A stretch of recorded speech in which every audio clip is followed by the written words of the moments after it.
Welcome to History in Ashes.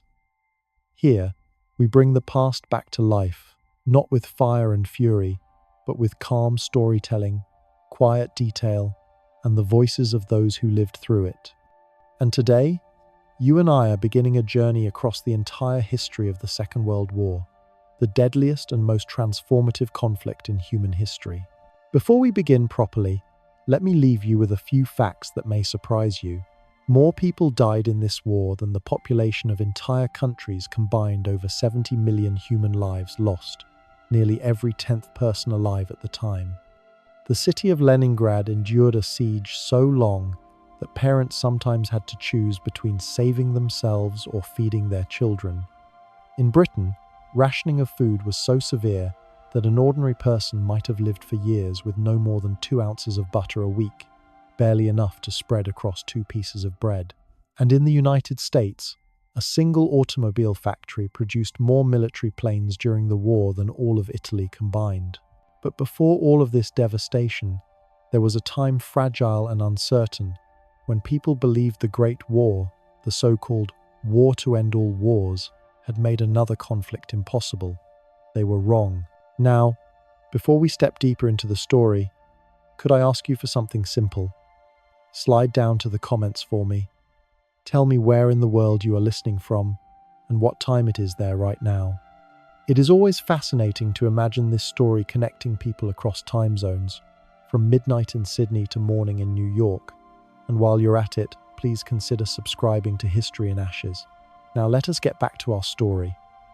When the guns of 1918 fell silent, millions across Europe believed they had endured the worst calamity in human history. 20 million dead, broken empires, a generation scarred with trenches, poison gas, and mechanized slaughter. Treaties were signed, borders redrawn, and leaders swore solemnly that such destruction must never happen again. Yet even as the ink dried on the Treaty of Versailles, the seeds of the next war were being quietly planted. For Germany, defeat was not only military, it was humiliating. The treaty imposed crushing reparations, territorial losses, and a sense of national shame. Imagine being a German veteran, returning home from years in the trenches, only to find your government signing away provinces and accepting blame for the entire war. Inflation ravaged the economy. By the early 1920s, a loaf of bread could cost a wheelbarrow full of banknotes.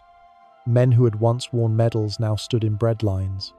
Children fainted in school from hunger. Entire families sold their heirlooms, their furniture, even their winter coats, just to buy potatoes. But Germany was not alone in its suffering. The victors of the war, Britain and France, were exhausted. They had spent fortunes in blood and gold, and their societies longed for peace at almost any cost. The United States, meanwhile, withdrew into itself, wary of foreign entanglements. The League of Nations, created to prevent future wars, looked strong on paper but weak in practice. An institution without teeth, dependent on the goodwill of nations that rarely agreed. Yet, beneath the surface, other forces were at work. Fascism, a political ideology that promised strength, unity, and the revival of national pride, began to spread. In Italy, Benito Mussolini seized power in 1922, promising to restore the glory of the Roman Empire. To many Italians, weary of unemployment and political chaos, he seemed a savior. But his methods were brutal: censorship, intimidation, and violence against opponents. His rise would serve as a template for others. In Germany, anger at the Versailles settlement became fertile soil for radical movements. Among them was a small party led by an Austrian veteran named Adolf Hitler. In the beer halls of Munich, he raged against Jews, communists, and the so-called traitors who had betrayed Germany at the war's end. At first, he was a fringe figure, easily dismissed. His failed coup in 1923, the beer hall putsch, ended with him in prison. Yet in prison, he wrote a book that would become a manifesto of hate and ambition, Mein Kampf. Few read it seriously at the time, but the ideas inside would eventually reshape the entire world. Meanwhile, The Soviet Union emerged from revolution and civil war as a new kind of state, one that terrified much of Europe. Under Lenin and then Stalin, it presented itself as the vanguard of workers everywhere. To the unemployed miner in Wales, the Soviet dream seemed like hope. To the industrialist in France, it looked like a threat. This fear of communism would later shape the way democracies responded to fascism, hesitant, divided, and often blind to the greater danger. As the 1920s rolled into the 1930s, cracks deepened. The Great Depression struck like a hammer in 1929. Banks collapsed, trade shrank, and unemployment soared. In Germany, this economic disaster was devastating. 6 million Germans found themselves without work, soup kitchens overflowed, while political extremism flourished. Many ordinary Germans, desperate for stability and dignity, began to look again at the man who promised both Adolf Hitler. At the same time, in Japan, a nation with few natural resources but grand ambitions, military leaders began to expand their reach. In 1931, Japan invaded Manchuria, carving out a puppet state. The League of Nations protested, but did nothing meaningful to stop it. Japan's generals learned a simple lesson. The world would not resist aggression, as long as it was far away from Europe's heartlands. The 1930s became a rehearsal for the greater catastrophe. In Spain, civil war broke out in 1936. It was more than just Spaniards fighting Spaniards. It became a testing ground for Hitler's Luftwaffe and Mussolini's troops as they aided Franco's nationalists. Cities like Guernica were bombed from the sky, foreshadowing the horrors that awaited Europe. Volunteers from across the world, writers, workers, intellectuals, joined the other side, the Republicans, believing they were fighting the first battle against fascism. And yet, despite these warning signs, many leaders clung to the hope of peace. In Britain and France, politicians feared another bloodbath more than anything else. The word appeasement became policy not because they were cowards, but because their people still carried the scars of 1914 to 1918. To them, another war seemed unthinkable. So by the end of the 1930s, the world was divided. Fascist dictators rising, democracies hesitating, empires like Britain stretched thin, and millions of ordinary people simply trying to survive day by day. Farmers in Poland worried about their harvests. Shopkeepers in Paris argued over prices. Families in Berlin debated whether to spend what little money they had on bread or coal. Few of them could imagine that within a handful of years, their towns and villages would become battlegrounds, their homes reduced to rubble, their lives changed forever. The Great War had been called the war to end all wars. But it had not ended war at all. It had only set the stage for something far more destructive. And so the question lingers: how could the world, so scarred by one catastrophe, stumble so blindly into another even greater one? When you look back at the 1930s, it is easy to wonder how so many people could place their trust in strong men, in uniforms and salutes, in parades that promised rebirth but delivered destruction. But if you lived then, amid hunger, humiliation, and fear, the appeal of certainty, of order, was powerful. In Italy, Benito Mussolini's fascist regime was the first of its kind to stand proudly in the open. He was not content with being prime minister. He styled himself as Il Duce, the leader. His propaganda told Italians that they were heirs to the Roman legions, destined to rule once again. Posters showed sturdy farmers and heroic soldiers, women with strong arms raising children for the nation. He drained marshes, built roads, and staged grand rallies.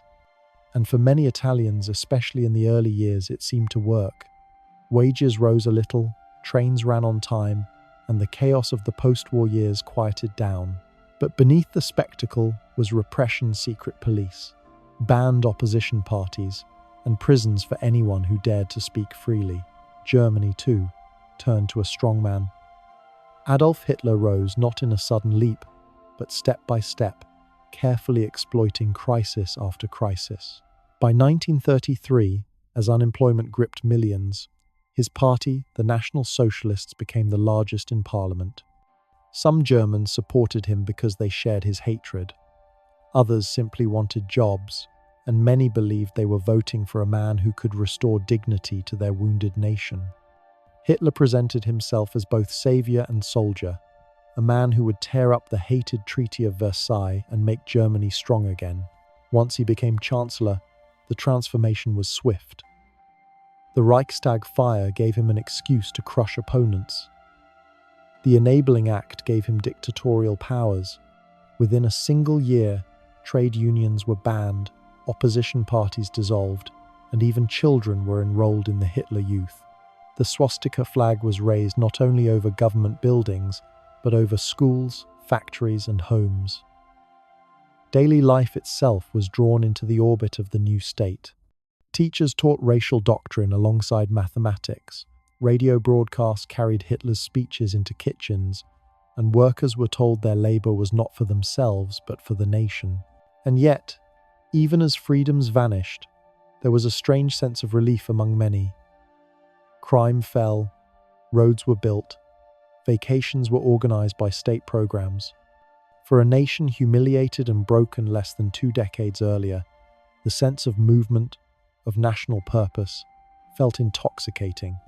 Few cared to question the cost, or chose not to look too closely at who was being excluded. Jews pushed out of professions, dissenters silenced, books burned.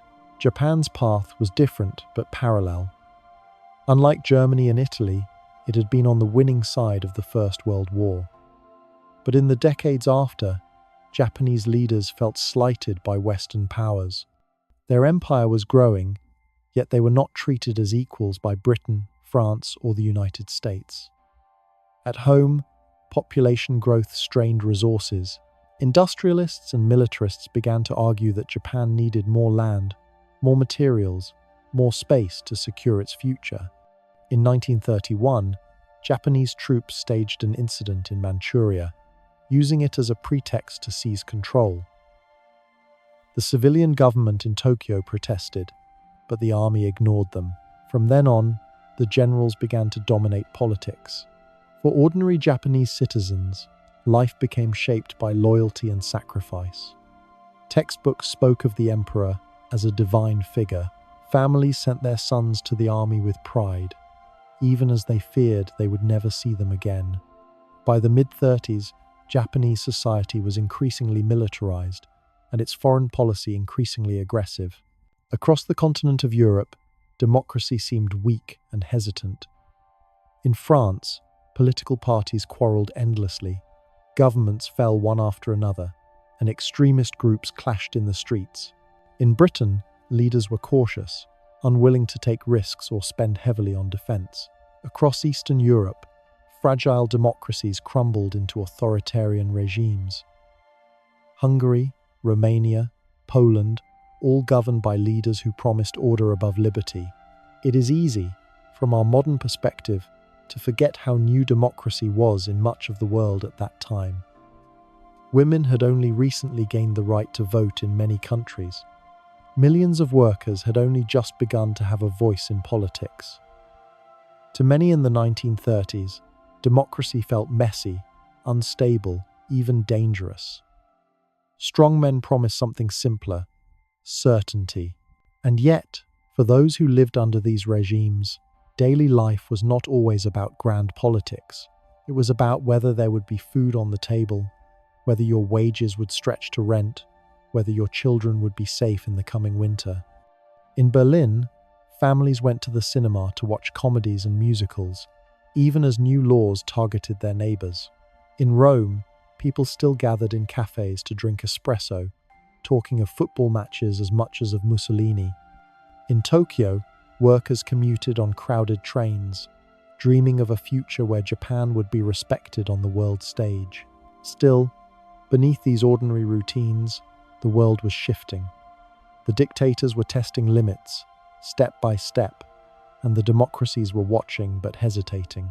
When Mussolini invaded Ethiopia in 1935, the League of Nations condemned him, but little more.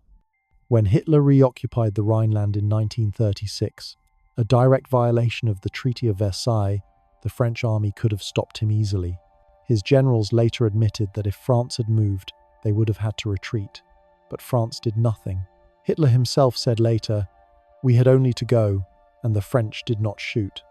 That failure emboldened him.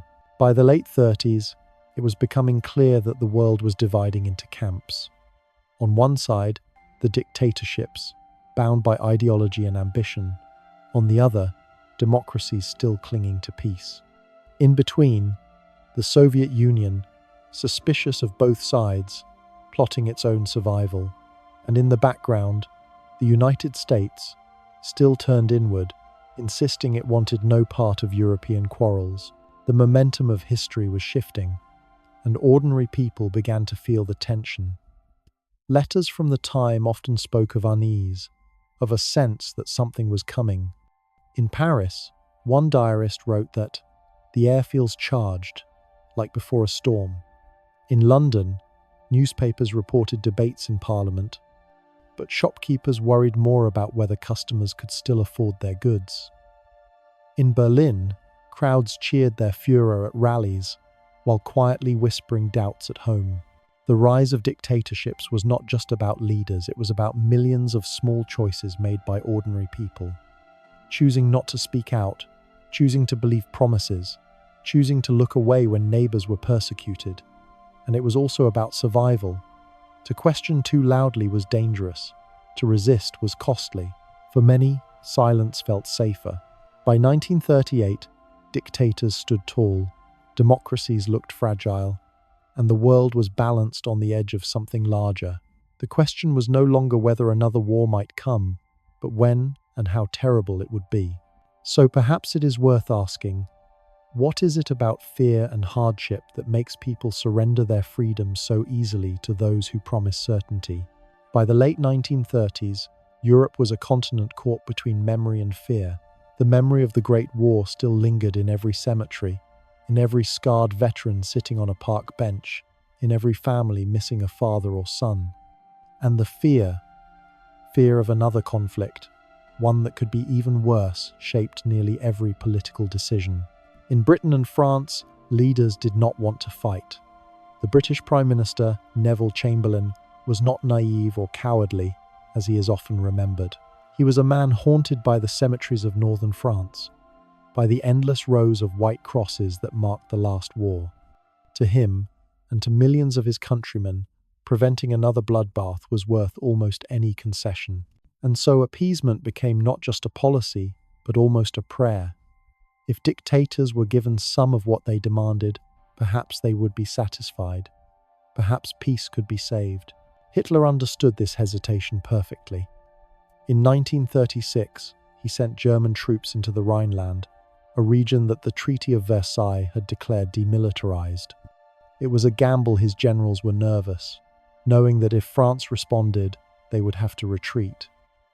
But France did not act. The democracies had blinked. Hitler learned that the West was not ready to fight. From there, the steps grew bolder. In 1938, Hitler turned his eyes to Austria. Many Austrians, struggling with unemployment and political instability, welcomed the idea of unification with Germany. When German troops marched into Vienna, they were greeted by cheering crowds. The Anschluss Union was declared, and Europe again watched but did nothing. Another gamble had paid off. Next came Czechoslovakia, a young democracy with a strong army and modern industry. Within its borders lived a large German-speaking population in the Sudetenland. Hitler claimed these people were being oppressed and demanded their inclusion in the Reich. The Czechoslovak government resisted, ready to fight if necessary. But Britain and France, unwilling to risk war, pressured them to give in. The result was the Munich Agreement of September 1938. Chamberlain flew to Germany, met with Hitler, and returned to London declaring he had secured peace for our time. Crowds cheered him. People believed him. But behind the optimism was betrayal. Czechoslovakia had been forced to give up its defences, its borders cut apart without a shot fired. Winston Churchill, then a lonely voice in opposition, warned that this was not peace, but a total and unmitigated defeat. Few listened. For ordinary Europeans, these events were both distant and close. Newspapers carried headlines, radios announced treaties, but daily life went on. Children still went to school, workers still clocked in at factories, couples still went dancing on Saturday nights, yet the unease was growing. Letters from the time show people stocking up on candles, salt, and tinned food, small preparations for a storm they feared might come. In the spring of 1939, Hitler tore up the Munich Agreement. German troops marched into the rest of Czechoslovakia, seizing Prague. This time, it was clear. His ambitions went beyond protecting German minorities. He wanted empire. Britain and France realized too late that appeasement had failed. Guarantees were now given to Poland that if Germany attacked, they would respond. But even as Hitler moved, other powers were maneuvering. Italy, under Mussolini, joined Germany in the so-called Pact of Steel. Japan, expanding deeper into China, began to look toward alliances with Germany as well. And in Moscow, Joseph Stalin was watching carefully. The Soviet Union had its own reasons to distrust both Germany and the Western democracies. Memories of Western intervention during the Russian Civil War still stung. Stalin knew that if war came, the Soviets might be left to fight alone. And so, in August 1939, the world was stunned when Germany and the Soviet Union signed the Molotov-Ribbentrop Pact. Publicly, it was a non-aggression treaty. Secretly, it included a plan to divide Eastern Europe between them. For Hitler, it meant he could attack Poland without fear of a Soviet response. For Stalin, it meant time to rebuild his army, still reeling from his purges of the officer corps. On the 1st of September, 1939, German forces invaded Poland. The Blitzkrieg Lightning War unleashed tanks, planes, and motorized troops in a new style of warfare that overwhelmed Polish defenses. Within weeks, Warsaw was under siege. 17 days later, the Soviet Union invaded from the east, carving Poland in half. True to their word, Britain and France declared war on Germany, but their response was hesitant. Troops were mobilized. The French army took positions along the Maginot Line, and Britain sent forces to the continent. Yet for months, little actual fighting occurred in the West. Newspapers called it the phony war. Soldiers dug trenches, civilians in London blacked out their windows at night. But the great clash many expected did not come not yet. Meanwhile, the war spread quietly. The Soviet Union invaded Finland in November 1939, beginning the Winter War. Despite being vastly outnumbered, the Finns fought fiercely in the snow-covered forests, using skis to outmaneuver Soviet troops. Their resistance inspired the world, though in the end, they were forced to cede territory. The lesson was sobering. Even small nations, if determined, could fight great powers with surprising effectiveness. Back in Western Europe, daily life was surreal. Children in London carried gas masks to school, drills were practiced in case of bombing, and rationing began to creep into everyday meals. Yet there was also a strange normality. Shops stayed open, theatres played shows, people celebrated birthdays. War was declared, but war, for many, had not yet truly arrived. And then, in the spring of 1940, it did. German forces launched sudden invasions of Denmark and Norway. Then, in May, the long-feared offensive against France and the Low Countries began. The world that had hesitated, compromised, and hoped for peace was now plunged into full conflict. Appeasement had failed, the storm had broken, and so the question rises: if leaders had acted differently in those crucial years, if appeasement had not been tried, if the democracies had confronted Hitler sooner, could the Second World War have been prevented? The 1st of September, 1939, dawned with thunder not from the skies, but from German guns. At 4:45 in the morning, the battleship Schleswig-Holstein opened fire on the Polish garrison at Westerplatte. Within hours, tanks crossed the border, planes bombed Polish cities, and soldiers marched under the banner of the swastika. The war that had been feared, delayed, and bargained over was no longer avoidable. It had begun. Poland was not unprepared. Its soldiers were proud, its cavalry famed, and its people determined. But Germany's new method of warfare, blitzkrieg, or lightning war, was unlike anything the world had seen.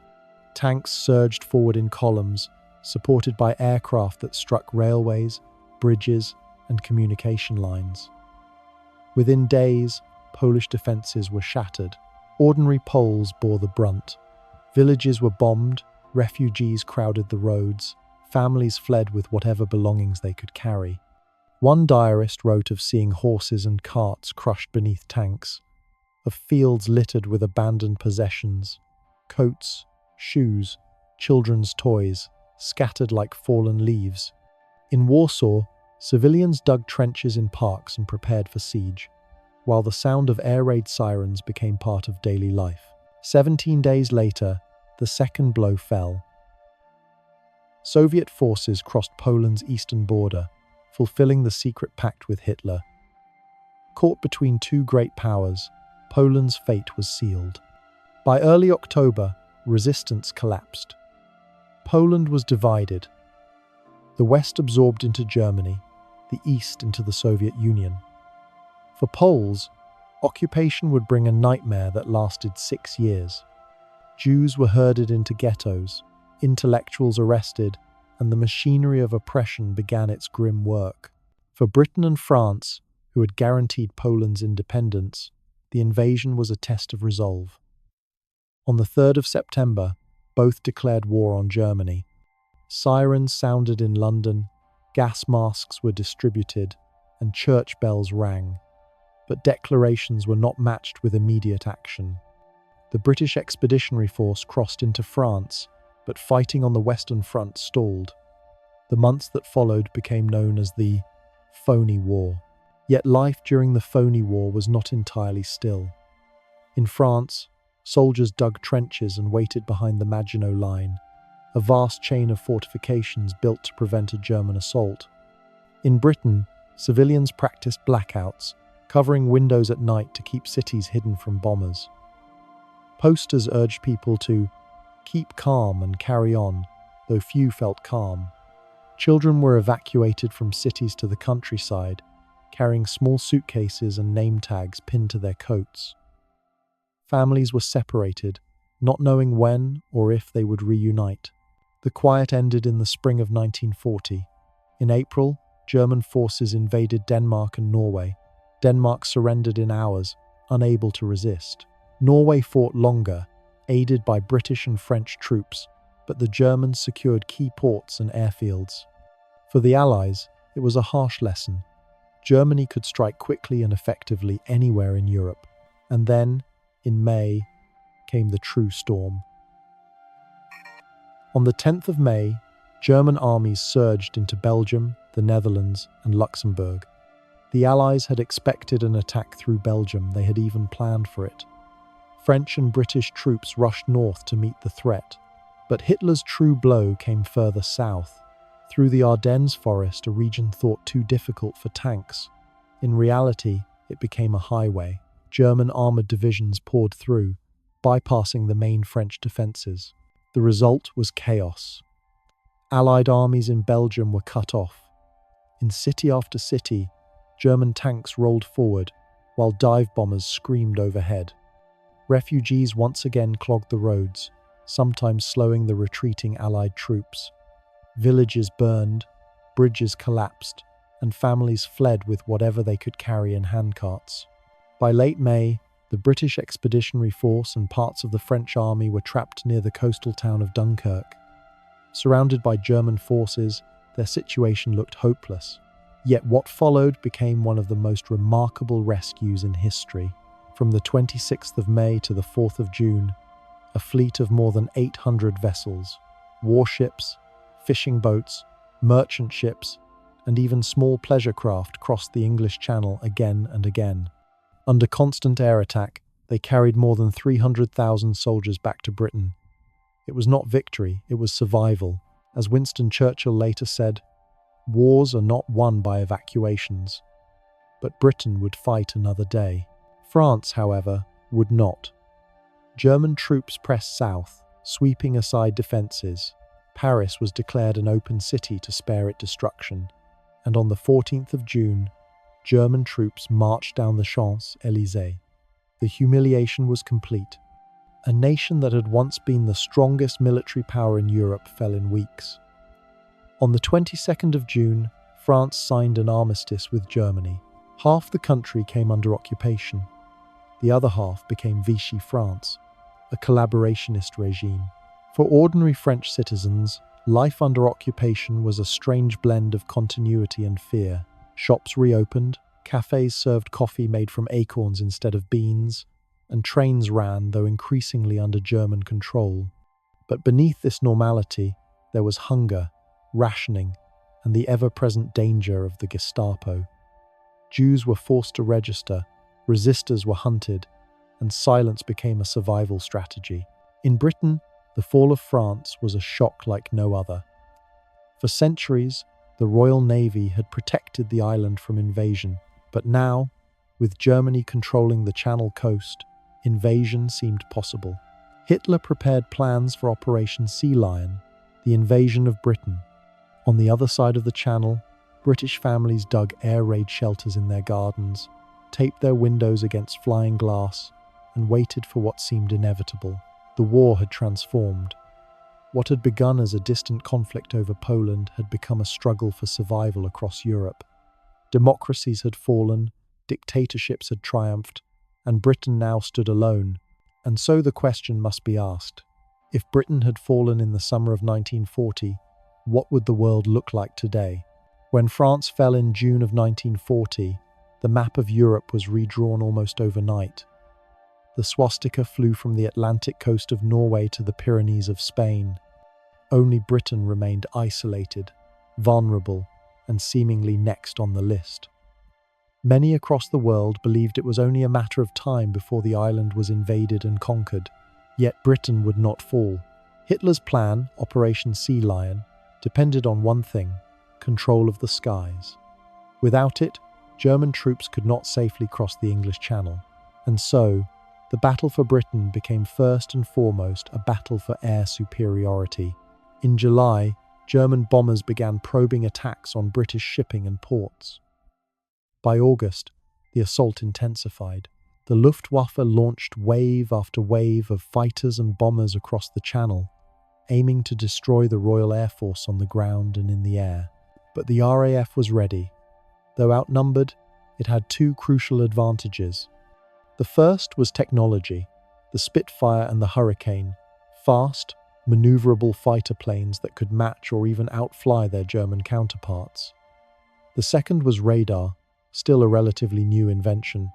Along Britain's coast, radar stations scanned the skies, giving precious minutes of warning before raids arrived. This allowed the RAF to direct its fighters efficiently, conserving their limited strength. The battle unfolded in the skies, but its impact was felt on the ground. Civilians looked up as formations of aircraft clashed overhead, the sound of engines and gunfire echoing across fields and cities. Contrails crisscrossed the sky, while wreckage sometimes fell into villages and farms. Children collected fragments of shrapnel as souvenirs. Newspapers printed lists of pilots lost, often just boys in their late teens or early 20s. In August and September, the Luftwaffe shifted its strategy. Instead of focusing solely on airfields, German bombers began attacking London and other cities in what became known as the Blitz. On the 7th of September, nearly 1,000 aircraft dropped bombs on London. Fires raged, warehouses along the Thames exploded, and civilians sought shelter in underground stations. For Londoners, daily life changed overnight. Families carried gas masks everywhere. Blackout curtains sealed windows each evening. Sirens wailed, sending people into basements and shelters. In the morning, they emerged to find familiar streets reduced to rubble, churches destroyed, homes flattened. Yet life went on. Buses ran, markets opened, Milkmen delivered bottles along shattered streets. In one famous photograph, a milkman stepped carefully over debris to place milk on a doorstep surrounded by ruins. The Blitz was not limited to London. Coventry, Liverpool, Birmingham, and many other cities endured devastating raids. In Coventry, a single night of bombing destroyed much of the medieval city and killed hundreds. Yet morale did not collapse. Diaries from the time reveal exhaustion, grief, and fear, but also resilience. People adapted, sleeping in shelters, digging neighbours out of rubble, sharing food and comfort where they could. Meanwhile, the RAF fought relentlessly. Pilots flew multiple missions each day, often with little rest. Losses were heavy on both sides. At times, Britain's fuel reserves for fighters were measured in days, even hours. Yet slowly, the tide turned. By October, German losses mounted, and the Luftwaffe failed to achieve control of the skies. Hitler postponed Operation Sea Lion indefinitely. The invasion was called off. It was not a grand victory, not a decisive battle in the traditional sense, but it was enough. Britain had survived. For the first time in the war, Hitler had been stopped, yet survival came at a price. By the end of 1940, over 40,000 British civilians had been killed by bombing. Entire neighbourhoods were destroyed. Children sent to the countryside lived with strangers for months or years, separated from parents. Rationing tightened further. Meat, butter, sugar, and even clothing became scarce. Families learned to stretch every scrap, to reuse and mend, to grow vegetables in gardens and parks. And through it all, there was the voice of Winston Churchill. His speeches, broadcast on the radio, became lifelines. "We shall fight on the beaches," he had said after Dunkirk. Now, after the Battle of Britain, he declared that never in the field of human conflict was so much owed by so many to so few. The few were the RAF pilots who had held the line, often at the cost of their own lives. But Britain was not truly safe.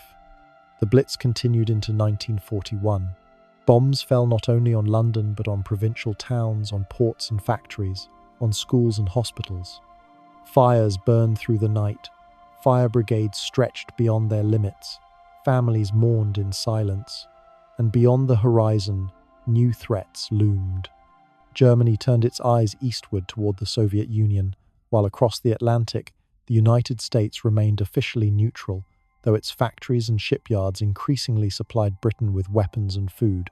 For the ordinary Briton, daily survival meant a strange balance of fear and routine. Imagine sitting in a cramped shelter during a raid, hearing the thud of bombs, the crash of glass, the rumble of collapsing buildings, and then, the next morning, walking to work as if nothing had happened, because life had to go on. That resilience, quiet and unglamorous, became Britain's greatest weapon. By the end of the Battle of Britain, Europe remained largely under Nazi control. France was occupied, Scandinavia subdued, Eastern Europe divided. Only Britain, battered but unbroken, still stood. And so the question lingers: was it courage, chance, or sheer exhaustion on the enemy's part that allowed Britain to endure when so many others had fallen? By the end of 1940, Europe seemed firmly under Hitler's grasp. France had fallen, Britain stood alone, and much of Eastern Europe bent to German power. But the war was never confined to the continent. Step by step, it spread outward, drawing in deserts, islands, and seas. In North Africa, the Balkans, and the Mediterranean, the struggle took on new forms, less remembered than Dunkirk or the Blitz, yet crucial to the course of the conflict. Italy, under Mussolini, had entered the war in June of 1940, eager to claim its share of spoils. Mussolini dreamed of building a new Roman Empire across the Mediterranean, but his army, ill-prepared and poorly led, quickly found itself in trouble. In North Africa, Italian forces invaded Egypt from their colony in Libya, advancing toward the Suez Canal, the lifeline of the British Empire. Yet they soon stalled in the desert, struggling with supply shortages, heat, and equipment that broke down in the sands. The British, though stretched thin, struck back. In December 1940, under General Richard O'Connor, British and Commonwealth forces launched Operation Compass. What was meant as a limited raid turned into a sweeping offensive. Over weeks of fighting, they captured tens of thousands of Italian soldiers, seized huge swathes of territory, and nearly drove the Italians out of Libya entirely. Mussolini's empire building had backfired. Embarrassed, he turned elsewhere to Greece. In October 1940, Italian troops invaded from Albania, expecting a quick victory. Instead, they were thrown back. The Greek army counterattacked, pushing into Albania and humiliating the Italians. For Hitler, this was unacceptable. Italy was supposed to be a partner, not a liability. And so, German forces intervened. In April 1941, they launched invasions of both Yugoslavia and Greece. The Blitz was swift and brutal. Belgrade was bombed, Athens fell, and German troops occupied the Balkans. Greece's brief victory was erased, though its resistance would continue in the mountains for years to come. But the German diversion into the Balkans had consequences. It delayed Operation Barbarossa, the planned invasion of the Soviet Union, by several weeks, a delay that would later prove fateful when the snows of a Russian winter closed in. Meanwhile, in North Africa, the arrival of a new German commander transformed the theatre. In February 1941, General Erwin Rommel arrived with the Afrika Korps. Bold, energetic, and tactically brilliant, Rommel quickly became known as the Desert Fox. Using speed, surprise, and daring maneuvers, he regained ground the Italians had lost. Again and again, his forces struck at British lines, forcing retreats and creating a seesaw campaign that stretched back and forth across the desert for the next 2 years. For the soldiers who fought there, the desert was as much an enemy as the opposing army. Heat baked the sand during the day. Freezing cold set in at night. Dust clogged engines, rifles, and lungs. Water was precious, food often scarce. Letters home spoke of endless sand, of mirages shimmering on the horizon, of flies swarming over every meal. Yet the desert war was also strangely mobile. Unlike the static trenches of the First World War, battles were decided by tanks racing across open spaces, by supply lines stretching over vast distances, by control of a handful of ports and oases. The Mediterranean itself became a battlefield. Control of the sea meant control of supplies, and both sides fought to dominate its narrow waters. Malta, a small island between Sicily and North Africa, became a critical base for the Allies. German and Italian aircraft bombed it relentlessly, yet its defenders held out, keeping pressure on Axis convoys.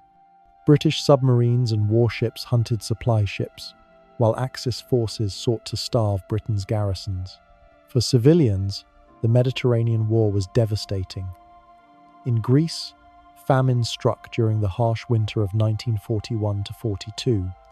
Occupation drained food supplies, and hundreds of thousands died from hunger. In Yugoslavia, resistance movements sprang up, but reprisals were brutal. Entire villages were burned, civilians executed in retaliation for partisan attacks. In North Africa, local populations were caught between armies, their lands seized, their livelihoods disrupted. Amid these struggles, a larger picture was emerging. The war was no longer just about Britain against Germany. It had become a global conflict, with fronts stretching from the deserts of Libya to the mountains of Greece, from the skies over London to the oceans of the Atlantic. Supplies from the United States, though the country remained officially neutral, began flowing through programs like Lend-Lease, keeping Britain in the fight. By late 1941, the Mediterranean was at a stalemate. Rommel had pushed deep into Egypt but was held at the gates of Alexandria. The British still held the Suez Canal, the vital link to India and the Far East. Greece and Yugoslavia were under occupation, yet resistance simmered in the hills. Malta endured, battered but unbroken. For the ordinary men and women caught in these battles, survival meant adaptation. Greek villagers hid food from occupiers. North African tribes navigated shifting allegiances. British families learned to live with rationing and loss. Soldiers endured extremes of climate, isolation, and exhaustion, writing home of longing for rain, for green fields, for the simple comforts of home. And in the quiet moments between battles, a thought haunted many. If this war had already spread so far into deserts and seas, where would it go next? By the summer of 1941, Hitler believed he stood on the brink of total victory. France had been crushed, Britain stood isolated, and the Mediterranean front seemed contained. Yet in his mind, none of this mattered unless he dealt with what he considered the true struggle of his age, the destruction of the Soviet Union. The invasion, codenamed Operation Barbarossa, would become the largest military campaign in human history, an undertaking so vast that its scale is still difficult to comprehend. On the morning of June 22, 1941, more than 3 million German and Axis soldiers poured across an 1,800-mile front, stretching from the Baltic Sea in the north to the Black Sea in the south. Nearly 4,000 tanks, 3,000 aircraft, and countless trucks and horses advanced in what Hitler believed would be a lightning campaign. He was confident that within a few months, the Red Army would collapse and the Soviet Union would cease to exist. But the opening days of Barbarossa were not simply about armies on the move. They were also about the shock of a sudden storm breaking into ordinary lives. In towns and villages across the Soviet borderlands, people awoke to the thunder of artillery, the roar of engines, and the screech of dive bombers. Entire communities found themselves trapped in a war of annihilation they neither expected nor controlled. The German plan divided the invasion into three great thrusts. Army Group North drove toward Leningrad, Army Group Center struck at Moscow, and Army Group South surged into Ukraine. Their initial success was overwhelming. Soviet forces, poorly prepared and caught off guard, suffered catastrophic losses. Entire divisions were encircled, their soldiers killed or captured. In the first weeks alone, hundreds of thousands of Red Army troops were taken prisoner. Columns of dazed men, sometimes barefoot and starving, marched westward into captivity. The brutality of the campaign quickly revealed itself. This was no ordinary war, it was ideological, a struggle that Hitler framed as one of survival between Nazism and communism. German orders treated Soviet prisoners and civilians as subhuman. Mass executions, starvation policies, and massacres followed the advance. In villages across Belarus and Ukraine, whole communities were burned in reprisal for partisan activity. The Jewish populations of these regions faced immediate extermination, often at the hands of mobile killing units that followed in the wake of the army. For the Soviets, survival meant desperate resistance. In the fields outside Smolensk, in the forests near Kiev, and in the approaches to Leningrad, Red Army soldiers dug in, often with little more than rifles and determination. Civilians joined in the effort, digging trenches, building fortifications, and trying to slow the German advance in any way possible. Moscow itself braced for siege, its citizens constructing defenses by hand, even as government officials evacuated industries eastward, dismantling machinery and shipping it beyond the Urals. The vastness of the Soviet Union soon began to assert itself. German supply lines stretched thin. Roads turned to mud during the autumn rains, immobilizing vehicles and forcing soldiers to slog through thick, clinging earth. Horses, millions of them, pulled supplies, but even they struggled in the mire. Tanks broke down, trucks stalled, and fuel became scarce. The speed and surprise of the initial invasion gave way to grinding attrition. By September, German forces encircled Kiev, capturing more than 500,000 Soviet soldiers in one of the largest military disasters in history. Yet even this colossal victory failed to end the war. Soviet resistance stiffened, and the Red Army, though battered, refused to collapse. Stalin, despite the disasters, ordered not one step back, and executions of deserters and panicked troops became common. Terror enforced discipline. but so too did a grim resolve among many who saw the war as a defense of their homeland. In the north, Leningrad came under siege. For nearly 900 days, the city endured one of the longest and most terrible blockades in human history. Supplies were cut, starvation set in, and by the winter of 1941, people were reduced to eating bread made with sawdust, soup boiled from wallpaper paste, even resorting to cannibalism in the most desperate cases. Yet the city did not fall. Its survival became a symbol of defiance. As autumn turned to winter, the German advance on Moscow slowed. The capital seemed within reach. German patrols could see the spires of the city from their positions. Yet the weather turned. Snow fell, temperatures plummeted, and German soldiers, ill-equipped for the cold, began to suffer.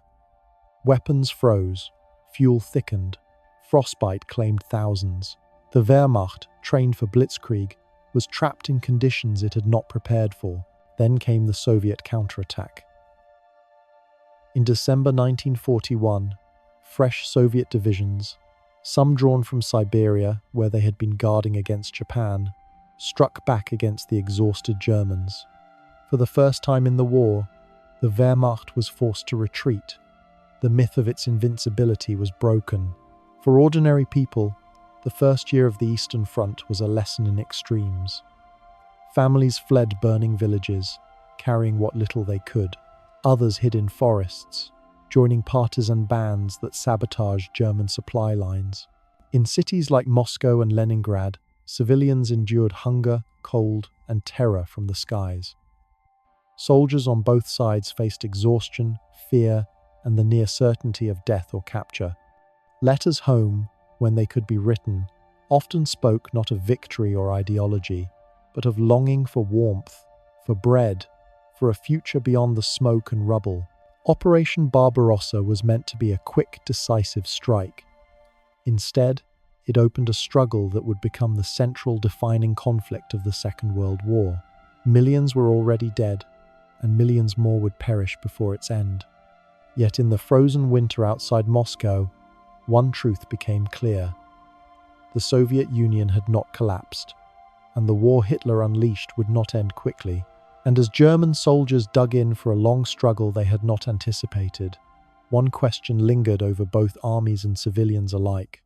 How could a war of such unimaginable scale, brutality, and suffering ever be brought to an end? When armies rolled across borders, they did not simply redraw maps, they imposed entire systems of control upon millions of ordinary people. Life under German occupation during the Second World War was a daily negotiation between survival and defiance, fear and resilience.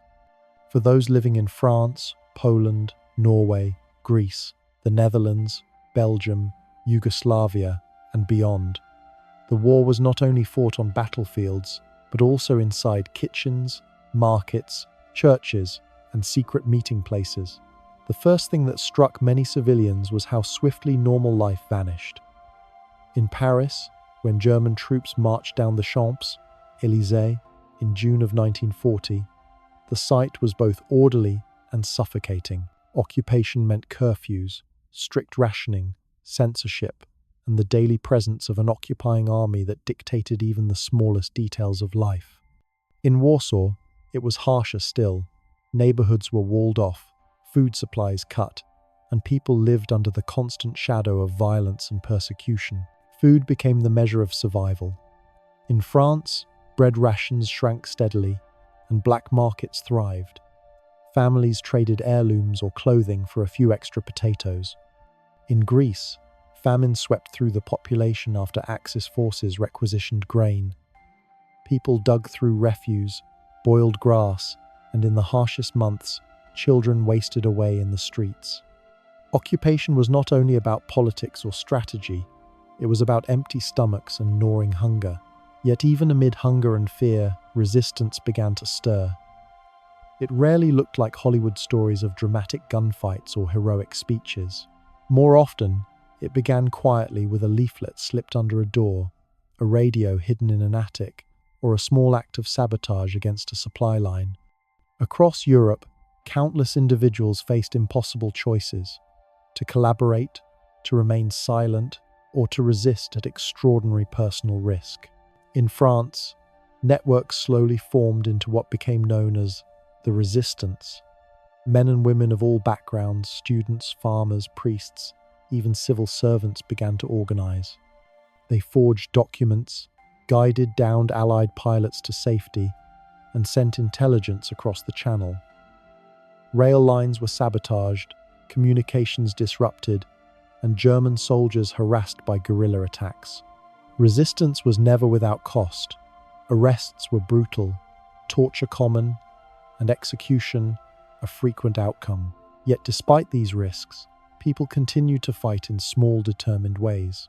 In Poland, resistance took an even more desperate form. The underground state, one of the most extensive clandestine networks in occupied Europe, maintained schools, presses, and even courts. Secret classes taught children banned subjects, ensuring that culture and learning would not be extinguished. At the same time, armed groups like the Home Army carried out sabotage and uprisings, culminating in the Warsaw Uprising of 1944. Though it ended in tragedy, it symbolized the determination of a people who refused to surrender their identity. Life in occupied cities often meant navigating collaboration as well.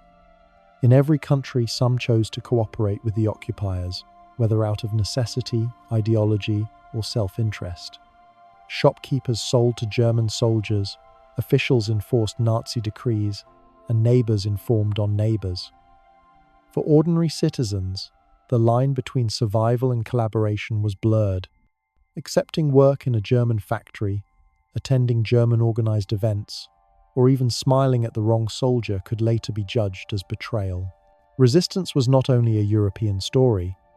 In Yugoslavia, partisans led by Josip Broz Tito waged a fierce guerrilla war in mountains and forests, tying down vast German forces. In Greece, resistance fighters ambushed patrols and sabotaged railways, while in Norway, saboteurs carried out one of the most daring operations of the war, destroying heavy water supplies critical to Germany's nuclear ambitions. For Jewish populations trapped under Nazi occupation, the struggle for survival took on an even darker dimension. In ghettos from Warsaw to Vilna, people endured starvation, disease, and mass deportations. Resistance in these communities often meant smuggling food, maintaining cultural life, or documenting the horrors around them. Armed uprisings, like the Warsaw Ghetto Uprising of 1943, were acts of desperation against overwhelming odds. Yet they remain among the most powerful symbols of defiance in the face of annihilation. Even in the heart of Germany's empire, resistance flickered.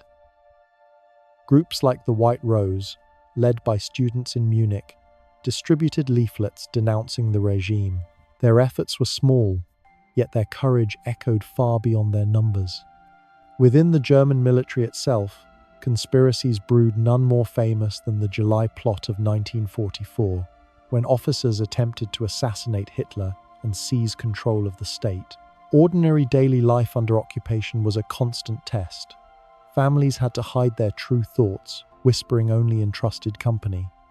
Radios were tuned secretly to forbidden broadcasts from London or Moscow, the volume turned so low it could barely be heard. Children learned to carry false identities, memorizing new names in case of questioning. And everywhere, people learned the art of silence, when to speak, and more importantly, when not to. Yet for all the fear, occupation also bred unexpected resilience. Neighbors shared what little food they had. Teachers continued lessons in basements. Musicians played forbidden songs in private gatherings. These acts, though small, kept alive a sense of humanity and culture that occupation sought to erase. When Allied forces eventually returned to occupied lands, whether in Italy in 1943, France in 1944, or the Balkans later, the liberation was often chaotic. Resistance fighters emerged from hiding, joining battles in the open. Civilians lined the streets to greet Allied soldiers, though celebrations were sometimes tempered by grief and the memory of years of suffering. And afterward came another reckoning: who had resisted, who had collaborated, and who had simply tried to survive. The story of occupation is one of contrasts of cruelty and resilience, betrayal and courage, despair and hope. It reminds us that war is not only decided by tanks and planes, but also by the quiet endurance of millions of ordinary people. They are the ones who bore the weight of occupation, who faced impossible choices every day, and who, in their own ways, shaped the outcome of the conflict.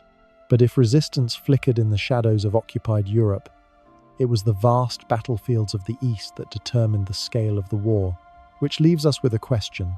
In a conflict fought by entire nations, could the courage of small groups and ordinary people truly alter the tide of history? The war in North Africa and the Mediterranean was unlike the vast clashes of tanks in the Soviet Union or the grueling occupation of European cities. Here, the war unfolded across endless stretches of desert, scorching heat by day, freezing cold by night, and supply lines that stretched hundreds of miles over barren terrain.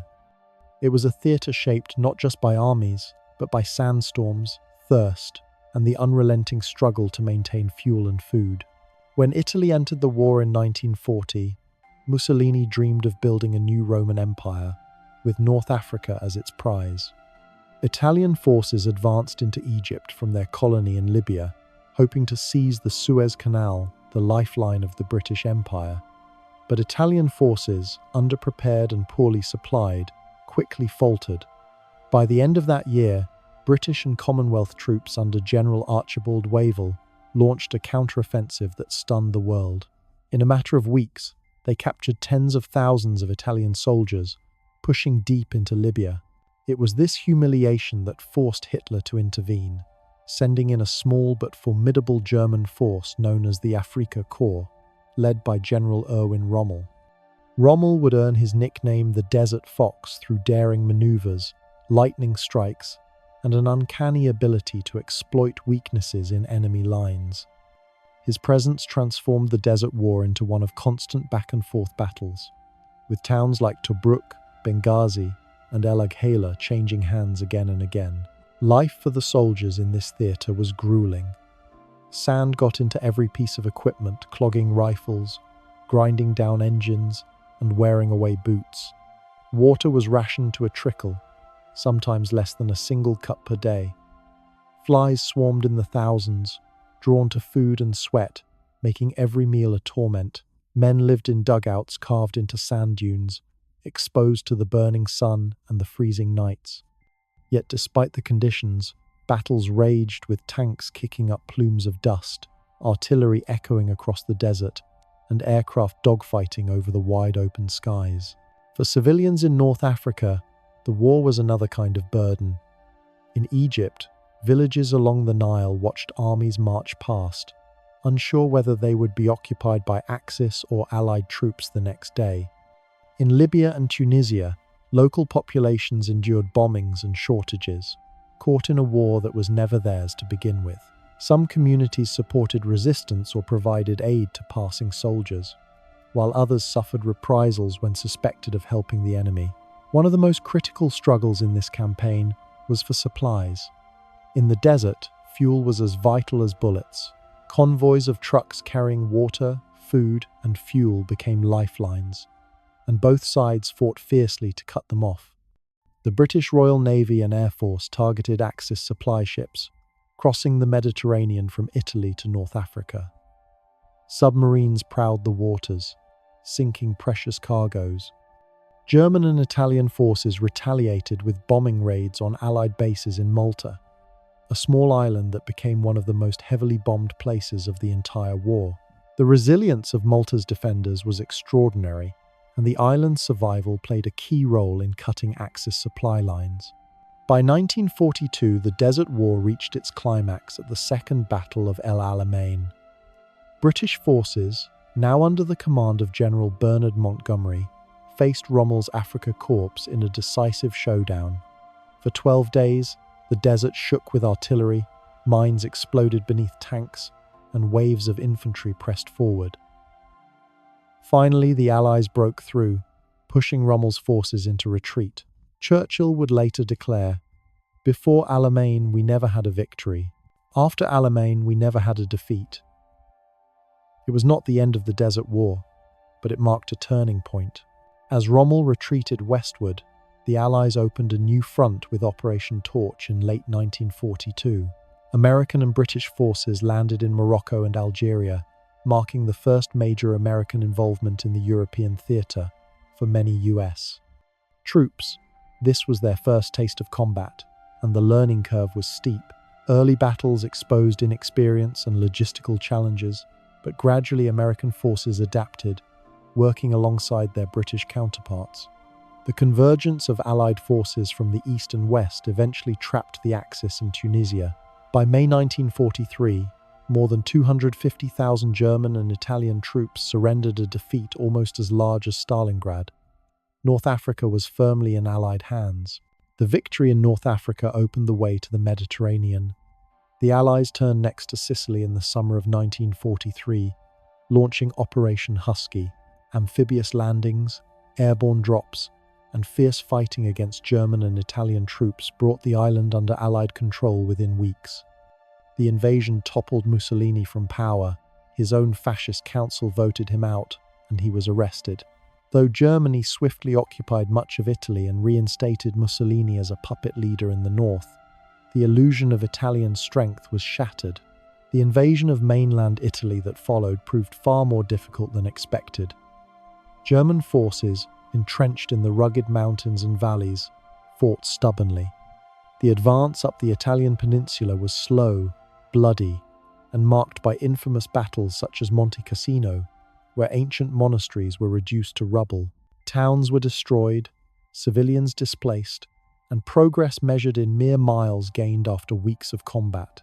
Despite the hardships, the Mediterranean theatre achieved vital strategic goals. It knocked Italy out of the war as a major power, forced Germany to divert divisions from the Eastern Front, and gave the Allies valuable experience in amphibious operations that would later be used in Normandy. It also demonstrated the growing cooperation between Britain and the United States, whose armies were learning to fight as a coalition despite cultural differences and early tensions. The Desert War and Mediterranean campaigns are often overshadowed by the colossal battles in Russia or the drama of D-Day, yet they were crucial. They showed how global the conflict truly was, stretching across seas and deserts, involving not only European powers but also soldiers from India, Australia, New Zealand, South Africa, Canada, and the United States. It was here, in the harsh desert and the ancient landscapes of the Mediterranean, that the Allies learned how to fight together and began to roll back the Axis tide. But victory in North Africa and Italy raised an urgent question. Where should the Allies strike next? The Soviets demanded a second front in Western Europe to relieve the pressure on the Eastern Front. The Americans pushed for a direct invasion of France, while the British favoured striking at what Churchill called the soft underbelly of Europe. Each choice carried risks, and each would shape the path of the war. So we are left with this thought. After hard-won victories in deserts and mountains, how should a coalition decide its next move when the entire shape of the world is at stake? By the winter of 1942, the war on the Eastern Front had become a grinding, brutal struggle of unimaginable scale. Operation Barbarossa had begun with lightning speed, but the vastness of the Soviet Union, the resilience of its people, and the relentless cold were beginning to exact a heavy toll on German forces. In the south, the city of Stalingrad would become the epicenter of one of the most decisive battles in human history. Stalingrad was not merely a strategic objective. The city carried Hitler's name, and capturing it would symbolize his domination of the Soviet Union. For Stalin, defending it was a matter of honor, propaganda, and survival. The battle began in the summer of 1942, with German troops advancing along the Volga, bombing factories, homes, and neighborhoods in a relentless campaign. Civilians were trapped, unable to flee.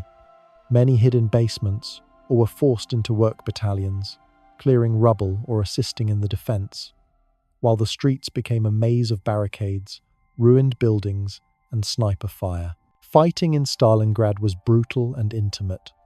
Soldiers fought for every building, every room, often hand to hand, amid smoke and ruins.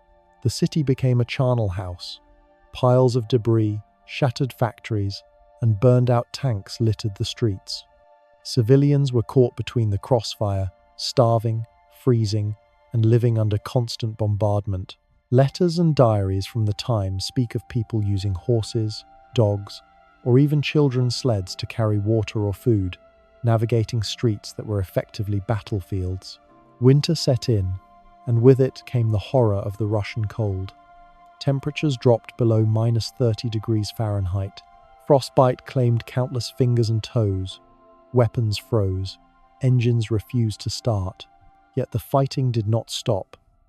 Both sides dug in, creating trenches, barricades, and makeshift shelters amidst the ruins. The Soviet forces, reinforced by new divisions and better supply lines, launched counterattacks. German troops, already exhausted and undersupplied, found themselves surrounded in November 1942.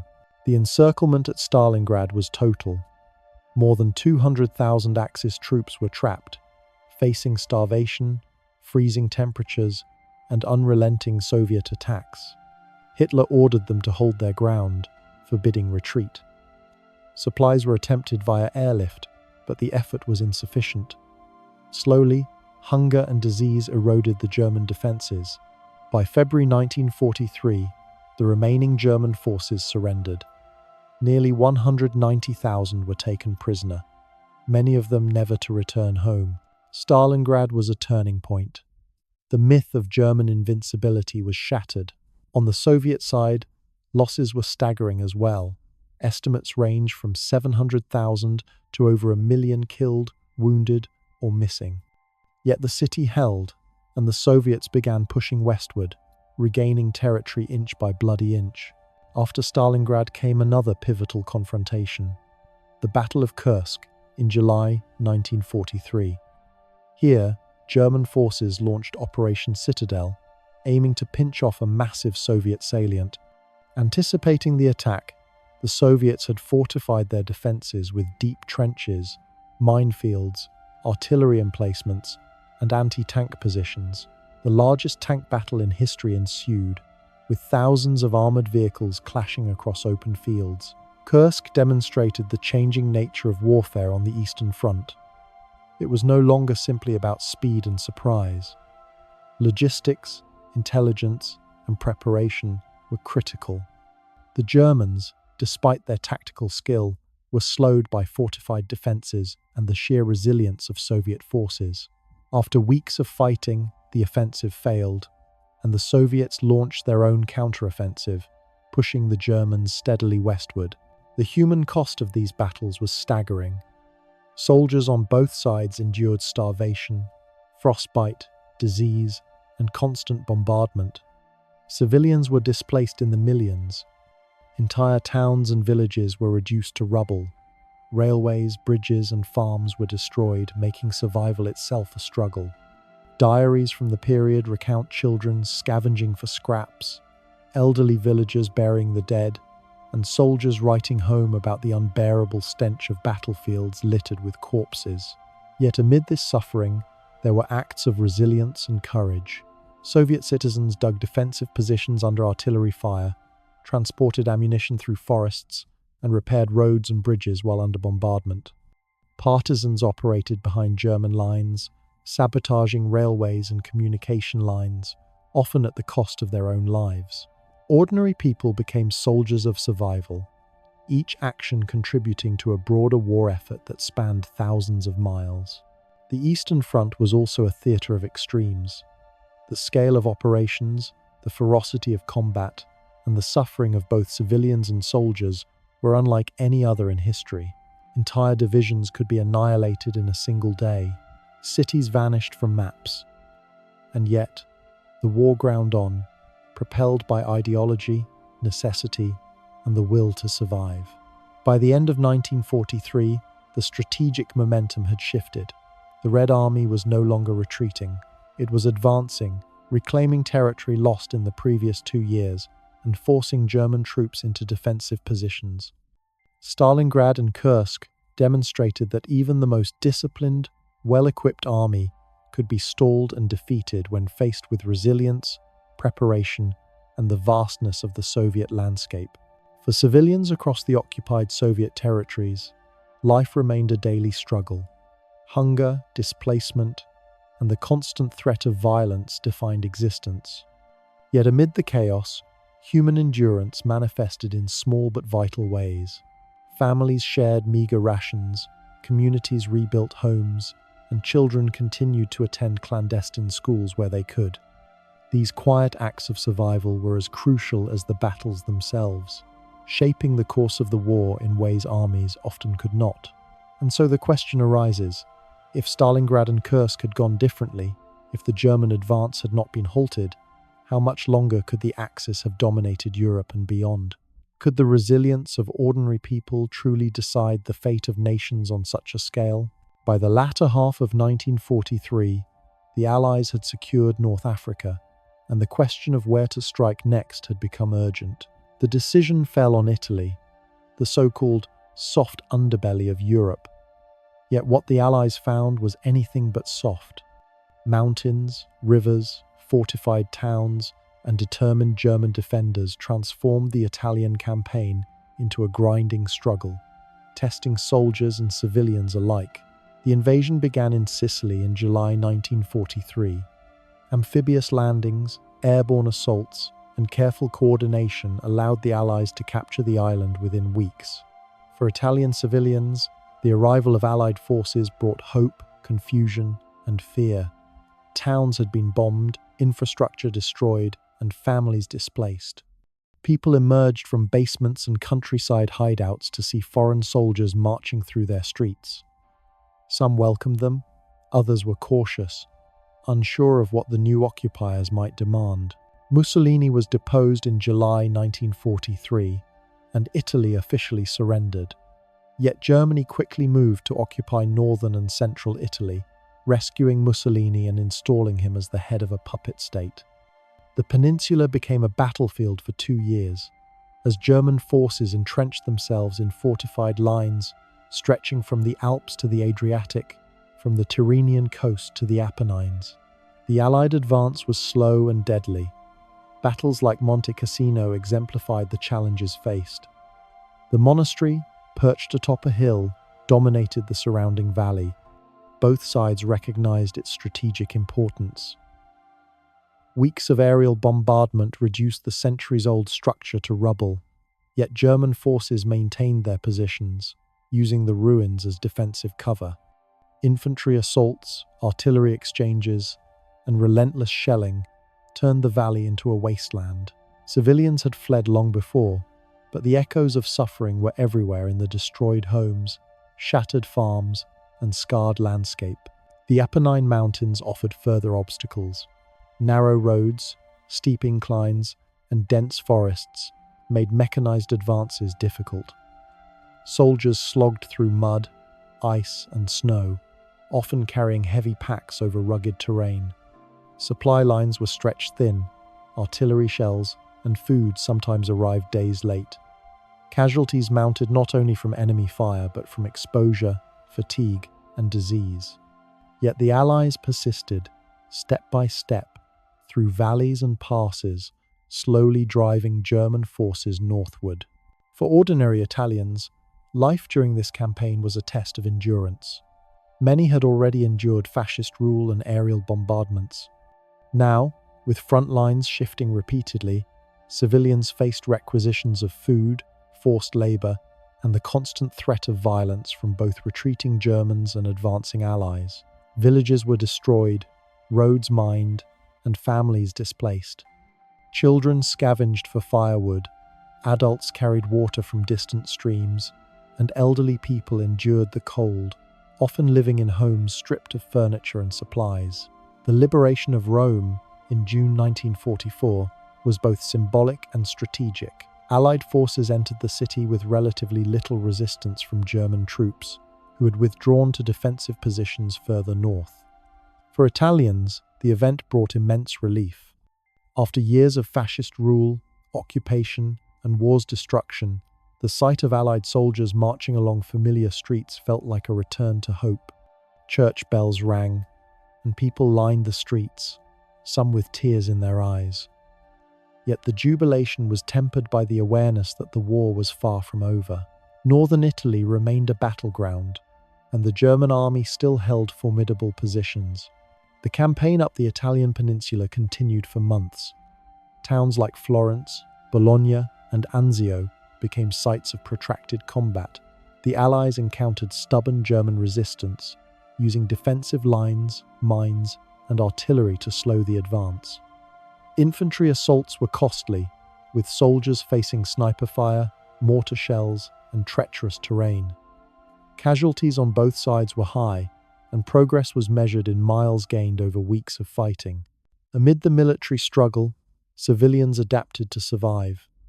Underground networks helped hide partisans and refugees, while clandestine medical care treated the wounded. Women often assumed roles outside traditional expectations, carrying water, mending clothing, and preparing food under difficult circumstances.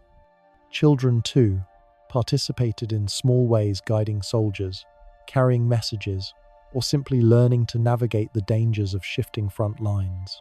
These acts of daily endurance, though often unrecorded in grand histories, were essential to the fabric of survival. Italy's campaign also highlighted the complexity of coalition warfare. British, American, Canadian, Polish, and other Allied forces had to coordinate across languages, supply systems, and differing doctrines. Commanders adjusted strategies based on intelligence, terrain, and the stubbornness of German defenses. Air support was crucial, but bombing often caused collateral damage, destroying homes and infrastructure, and complicating civilian life. Yet the collaboration forged in these difficult conditions would prove vital for future operations in Europe. By the end of 1944, the Allies had secured southern and central Italy, but northern regions remained under German control.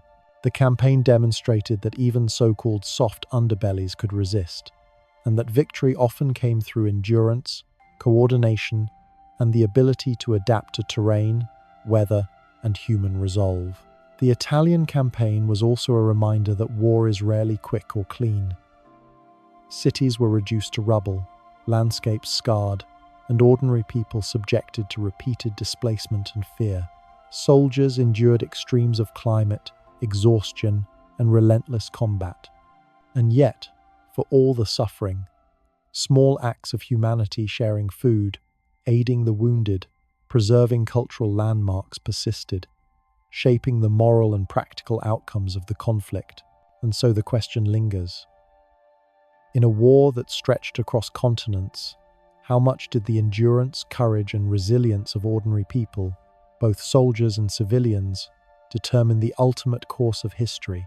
By the spring of 1944, the Allies had secured North Africa and Italy, and the pressure on the Western Front was mounting. The Soviet Union had been fighting fiercely for nearly 3 years, bleeding men and material, and demanded a second front in Europe to relieve their forces.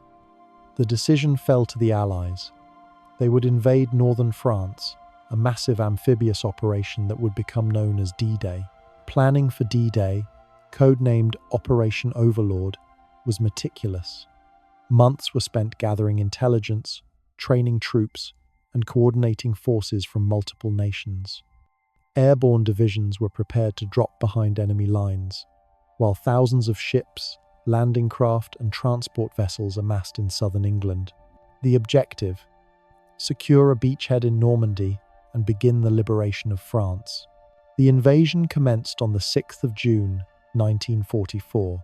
Before dawn, paratroopers descended into the countryside, often landing miles from their intended drop zones.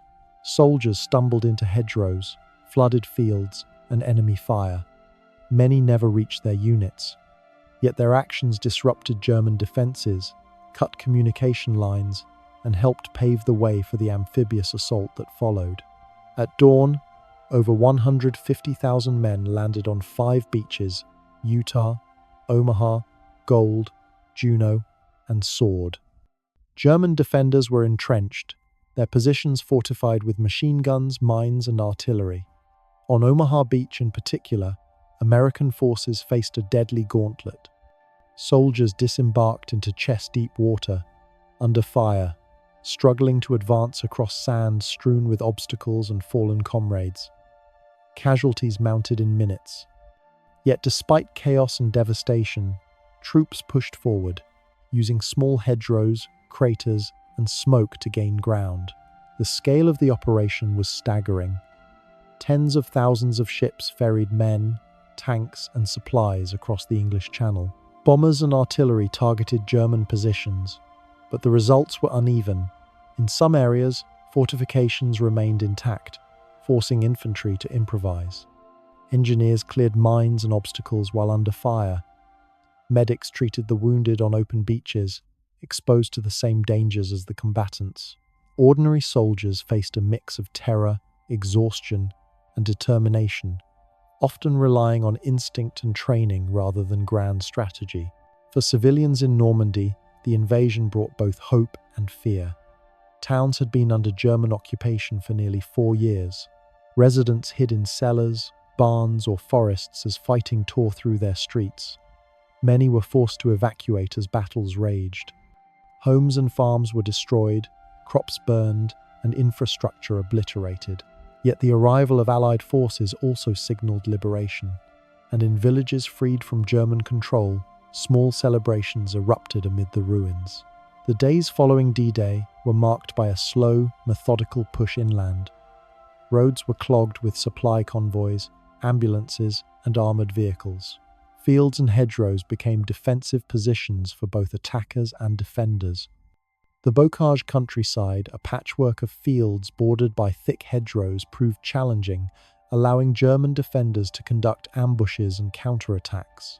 Progress was measured in yards, often won at immense human cost. Air superiority proved crucial to the Allies. Fighter planes patrolled the skies, protecting convoys and bombing enemy positions. Bombers targeted bridges, railways, and fortifications to hinder German reinforcements. The integration of air, land, and sea forces showcased the evolution of modern warfare, yet it also highlighted the immense complexity of coordinating such a massive effort. Miscommunications could and did result in friendly fire incidents or unintended destruction. By the end of June 1944, Allied forces had secured a firm foothold in Normandy. Tens of thousands of troops, hundreds of tanks, and countless supplies had landed.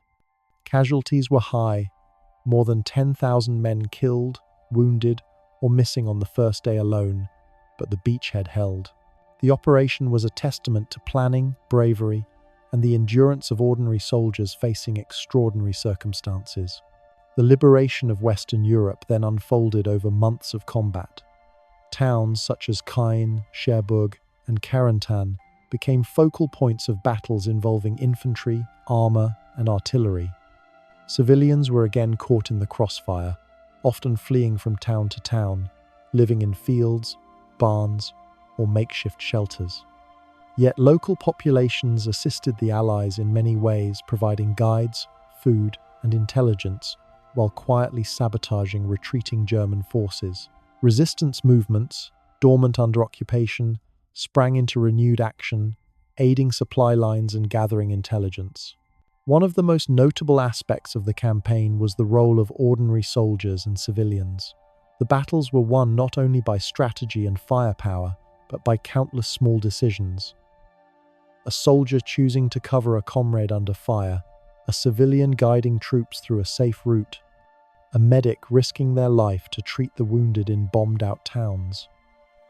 These acts, often unnoticed in official histories, cumulatively shaped the outcome of the campaign. By late summer 1944, Paris was liberated. The German garrison had retreated, and the city celebrated amid a mixture of jubilation and destruction. Yet liberation was only part of the story. France had endured years of occupation, rationing, and repression. Rebuilding cities, restoring governance, and coping with the human cost of war would take years. The Normandy campaign was not simply a military victory, it was a human and societal challenge as well.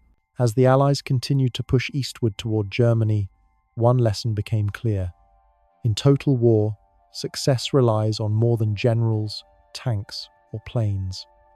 It depends on the resilience, courage, and ingenuity of ordinary people, soldiers, medics, engineers, and civilians alike, each contributing in small ways to a broader effort that spanned continents. And so the question remains, after D-Day, as armies advanced and cities were liberated, how would ordinary people exhausted, grieving, and displaced navigate the complex path from survival to rebuilding, while the war still raged on in other parts of the world? By early 1945, the war in Europe had entered its final, relentless phase. On the Eastern Front, the Soviet Union had regained nearly all the territory lost in the previous years and was advancing into Germany itself.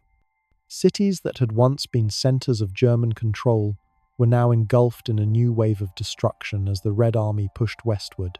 The collapse of Nazi Germany was imminent, but the human cost remained staggering, and the horrors hidden within the Reich were only beginning to be revealed. The Soviet advance was a march of both military precision and immense suffering. Cities such as Warsaw, Krakow, and Breslau had already endured occupation, forced labor, and bombing. Now, they became battlefields once more. The Red Army faced fierce resistance, but it was systematic and methodical. Entire German divisions were surrounded, encircled, and annihilated. The pace of the offensive was staggering, stretching supply lines and exhausting soldiers, yet the momentum was irreversible. As Soviet forces moved into Germany, the scale of Nazi atrocities became increasingly visible. Concentration camps, long hidden from the wider world, were discovered in succession: Auschwitz, Bergen-Belsen, Dachau, and many others. Survivors emerged emaciated, often too weak to walk, bearing the scars of starvation, disease, and brutality. The sheer magnitude of the Holocaust, millions systematically murdered, shocked soldiers, journalists, and civilians alike. Survivors recounted horrors beyond imagination: families destroyed, children hidden in cellars, forced marches in winter, and unimaginable medical experiments. Ordinary people, both victims and liberators, were confronted with the starkest realities of human cruelty and resilience. While the Soviet forces advanced from the east, Western Allied armies pushed from the west. Following the Normandy invasion and the liberation of Paris, Allied troops moved into Belgium, the Netherlands, and Western Germany. The Battle of the Bulge, in December 1944, Hitler's last major offensive in the West, sought to split Allied lines and capture the port of Antwerp. In freezing forests and snow-covered fields, American and British soldiers fought fiercely. Villages were destroyed, civilians displaced, and the winter brought both enemy fire and frostbite. Yet Allied forces held, turning back the German advance and ensuring the final collapse of Nazi defenses in the West. As armies from east and west converged, German cities became epicenters of destruction. Dresden, Hamburg, Cologne, and Berlin suffered massive bombing raids, leaving millions homeless. Urban combat in Berlin during April and May 1945 turned the city into ruins. Streets were littered with debris, tanks, and fallen soldiers. Civilians tried to survive amid chaos, often hiding in basements and makeshift shelters, scavenging for food and water while artillery shells fell around them. Inside Germany, the regime itself was unraveling. Hitler remained in his bunker, issuing orders increasingly detached from reality. Leaders of the Nazi state faced desertions, and defections. Some attempted to negotiate surrender, others continued to fight fanatically. On May 8, 1945, Germany unconditionally surrendered. Europe, after 6 years of relentless war, was free from Nazi domination, but at a cost that would resonate for generations. Liberation of the camps revealed the depth of the atrocities committed. Allied soldiers and civilians were confronted with scenes that defied comprehension: skeletal survivors, piles of clothing, personal belongings, and the physical remnants of mass murder. Many soldiers documented what they saw in journals, letters, and photographs, not fully able to reconcile the scale of human suffering with the modern, organized society they thought they knew. These liberations were also moments of intense human resilience. survivors clinging to life, helping each other walk, sharing meager rations, and trying to restore a sense of humanity after the unimaginable. For ordinary civilians in liberated territories, the end of the war was both relief and challenge. Cities were destroyed, infrastructure obliterated, and millions were displaced. Families searched for missing relatives, often learning that parents, siblings, or children had perished. Communities faced famine, disease, and the task of rebuilding from the ashes. In Germany, many ordinary citizens, who had endured years of Nazi propaganda and repression, now faced the moral and practical realities of life in a defeated state. The human stories of this period were staggering in their range. Soldiers endured months of combat and winter marches, often witnessing death on a scale they had never imagined. Civilians, hidden in forests or basements, survived on meager rations and ingenuity. Partisans continued to fight and sabotage until the final days. And in camps, those who survived struggled to reclaim a sense of identity and humanity amid the ruins of family, community, and country. The collapse of Nazi Germany and the liberation of Europe underscored a profound truth. Wars are not won solely by strategy, numbers, or weapons. They are shaped by human endurance, resilience, and the capacity to persist under the most extreme conditions. Millions of individuals, soldiers, civilians, partisans, and survivors contributed, often in small, overlooked ways, to the ultimate outcome. Their stories remind us that history is not just a sequence of battles or political decisions, but the collective experiences of ordinary people confronted with extraordinary circumstances. Yet even as the guns fell silent in Europe, the world was not at peace. The Pacific Theater remained active, and the consequences of 6 years of conflict, displacement, famine, destruction, and trauma would shape global politics, society, and memory for decades to come. So as the dust settled over Europe, one cannot help but wonder, after witnessing the unimaginable cruelty and yet extraordinary resilience of ordinary people, what lessons would survive in memory, and how would humanity rebuild from the devastation that spanned continents? While Europe celebrated the end of the war in May 1945, the Pacific remained a theater of relentless and often brutal combat. The conflict between the United States and Japan had been raging for nearly 4 years, spanning thousands of miles of ocean, countless islands, and countless lives. Unlike Europe, the war here was dominated by amphibious assaults, naval battles, and the grim calculus of island warfare, where civilians and soldiers alike endured extraordinary suffering.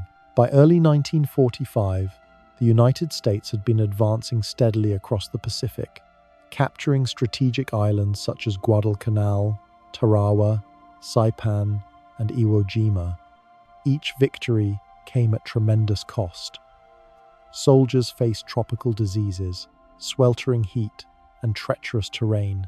Japanese defenders often fought to the last man, using caves, tunnels, and fortifications to make every advance a bloody struggle.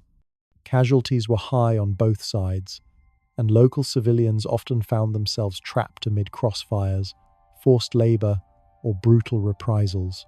The island of Okinawa, invaded in April 1945, became the largest amphibious assault in the Pacific Theater. Over 250,000 troops, mostly American, landed on the island, facing fierce resistance from 75,000 Japanese defenders. The battle lasted nearly 3 months, with casualties exceeding 125,000 on both sides. Civilians were caught in the crossfire. Thousands died or were forced to commit suicide under threat from Japanese soldiers, while survivors faced starvation, disease, and the collapse of local infrastructure.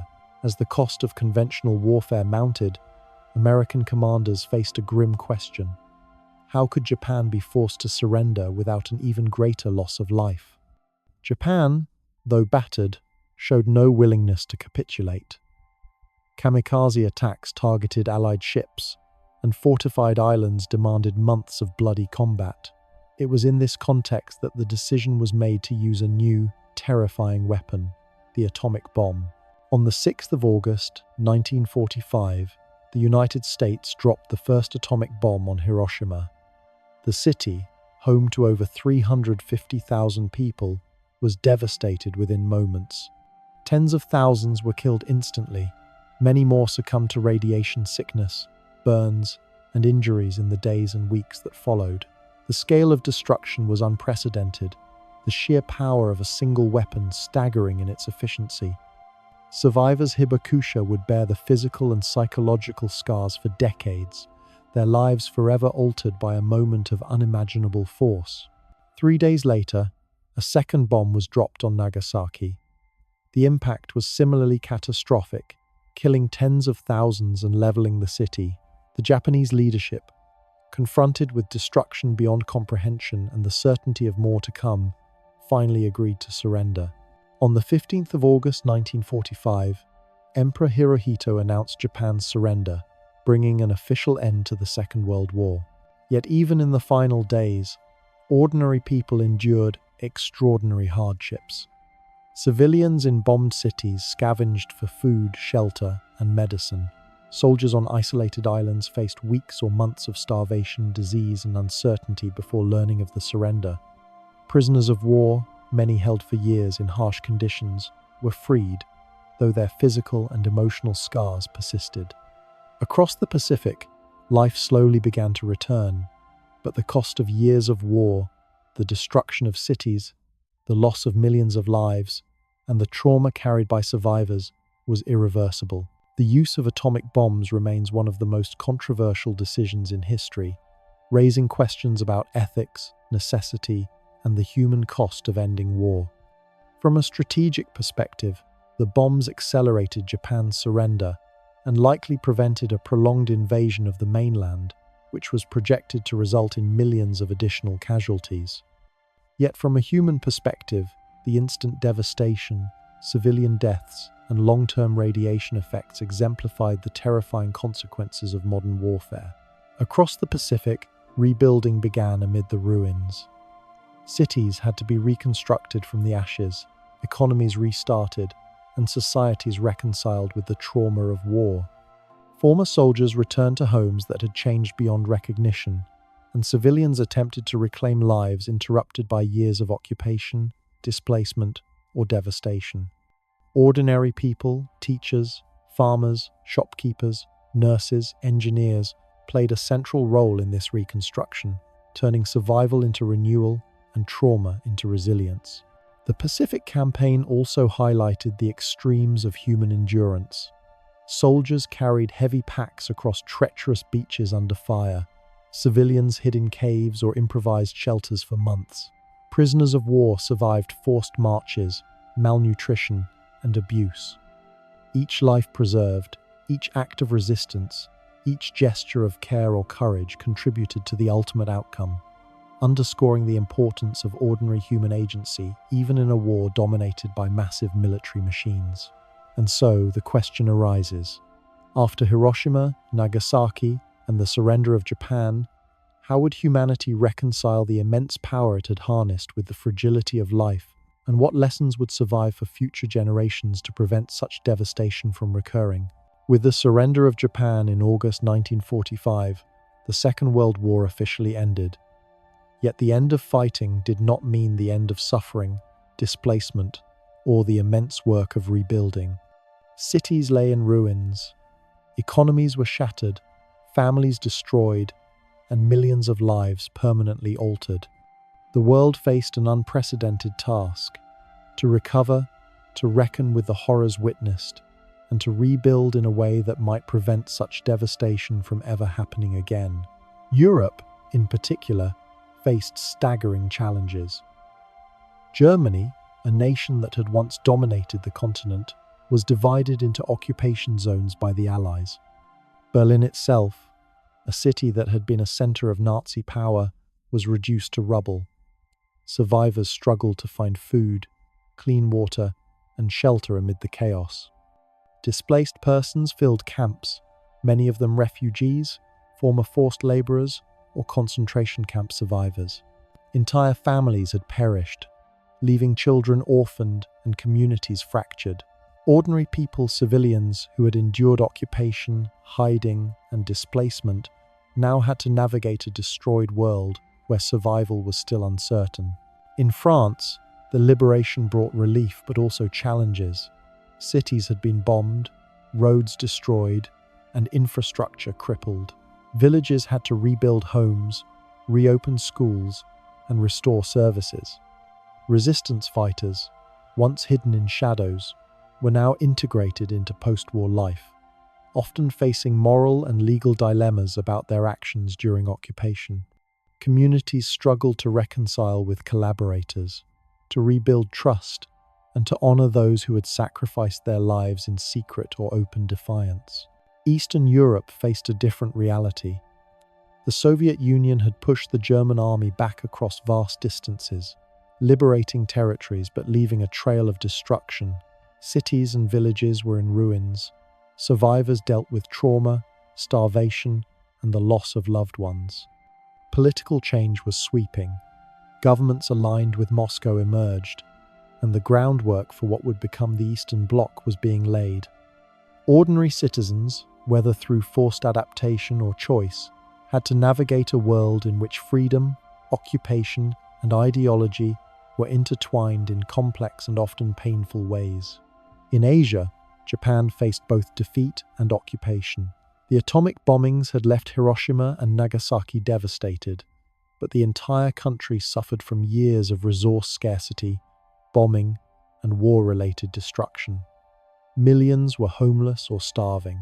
Under Allied occupation, led by General Douglas MacArthur, Japan underwent a massive social, political, and economic transformation. Land reforms, new constitutions, and demilitarization efforts reshaped society. Yet for ordinary Japanese civilians, survival and rebuilding remained a daily struggle. The scale of human loss was immense. Estimates suggest more than 70 million people perished during the war, including soldiers and civilians, victims of bombings, massacres, famine, and disease. Cities, towns, and villages bore scars that would last for decades. Yet amid the devastation, the endurance and resilience of ordinary people became a central theme in the post-war world. Communities rebuilt schools, hospitals, and marketplaces. Families reunited when possible, and survivors sought to reclaim cultural and personal identity after years of trauma. One of the most significant outcomes of the war was the recognition of the need for international cooperation to prevent future global conflict. In October 1945, the United Nations was founded, a body designed to provide a platform for diplomacy, peacekeeping, and conflict resolution. While imperfect, it represented a recognition that the lessons of World War II, its destruction, its moral failures, and its human cost could not be ignored. Ordinary people, diplomats, and leaders hoped that such an institution could reduce the likelihood of another global war. The war also transformed technology, society, and international relations. Nuclear weapons had introduced a new era of potential destruction. Air power, mechanized infantry, and intelligence networks had reshaped military strategy. Economies were rebuilt through programs such as the Marshall Plan, which sought to stabilize Europe and prevent the rise of extremism. Ordinary citizens, engineers, farmers, teachers, and workers participated in these reconstruction efforts, proving that recovery depended not only on policy but on human effort, ingenuity, and resilience. Culturally and psychologically, the war left a lasting imprint.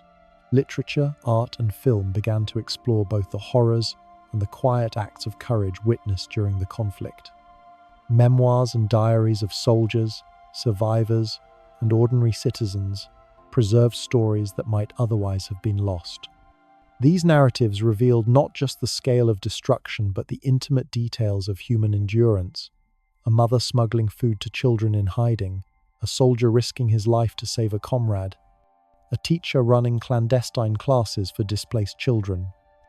These stories ensured that history remained grounded in the experiences of people, rather than abstract strategies or statistics. The legacy of World War II is also evident in global politics. The Cold War emerged as former allies became ideological rivals, reshaping borders, economies, and military alliances. Decolonization movements gained momentum as nations in Asia, Africa, and the Middle East, inspired by the conflict's lessons, sought independence and self-determination. Ordinary people participated in these movements, demanding rights, reform, and representation, demonstrating that the war's ripple effects extended far beyond Europe and the Pacific. Yet, even as the world rebuilt, questions lingered. How could humanity prevent the repetition of such global devastation? How would societies reconcile with the moral failures, atrocities, and choices made under extreme conditions? And perhaps most importantly, how could the resilience, courage, and ingenuity of ordinary people, the soldiers, the civilians, the survivors, be remembered and honored in a way that shaped the future?